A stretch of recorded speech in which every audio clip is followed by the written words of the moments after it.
All right, here we are in the lower garage.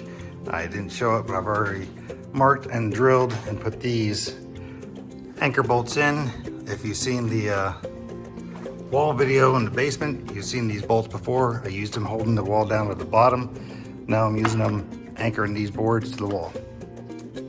And these are actually spaced just shy of 8 feet apart. So the 8-foot 2x4s I have, I can actually nail them onto there and then put the cross supports and come out, because you can tell I'm building some shelving. We got this mounted. It's actually at the bottom of this board is 25 inches up off the floor. I got 25 specifically so I can get the wheelbarrow to fit underneath there. So you'll see when the rest of this comes together. Got all three of the shelves, the backers to the shelves up. Now we're gonna put the front part onto it. Really all they did to measure these out is I went from the top of one to the top of the other to the top of the other. It's 24 inches between those. So once I get some sheeting put on here for the shelves, it depends, it should be about 23.5 inches between here and the bottom of the next shelf, give or take. Now, since I have uneven floors, this floor is not even with the wall, which everything looks crooked, but if you go by the blocks themselves, you can see it's pretty even on the wall. Really, the only thing you can do is set your board where you need. Get your speed square, level it with where you're gonna be, then score your line across. So that way this one will be for this location, that one will be for down there. All right, I got them laid out. That's the top of this one, the top of that one, so that way I can, once I get the boards on here, I can just stand it up against the wall and then put the runners across. All right, you can see that I have the two done. I just got them sitting here. So now I just have to run a board across just to hold them together, and they will be done. And I can finish up by just putting the decking on it then. So I'm gonna go ahead and get my boards, which I'm gonna make them 2 foot, so they stick out 2 foot. So I'm going with 2 feet, if you can't tell, for most of my measurements. All right, now you can kind of see how I'm talking about putting these to spread them out. So now I just gotta bring this one out. Because remember, this is shelving, so all the weight's gonna be down. So this is just to help stabilize, and I'm gonna have more of them on here. I'll be right back as soon as I get this connected across. The reason to put the middle one in here first is that way I can actually get this to pivot whichever way I need to make sure I'm square from side to side and everything. So meaning that I can bring the top in or out by moving the bottom. So the next one I'll do is the top one. And if all else, remember, this is just shelving in a garage, so it's not like it's gonna be really seen. It's just more utilitarian. Now you can kind of see the frame all laid out now.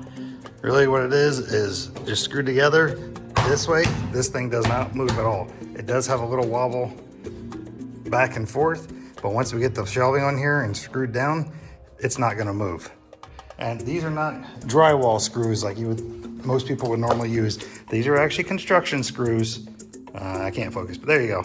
So that way you can see they're not gonna just shear like a drywall screw will if you have weight on them.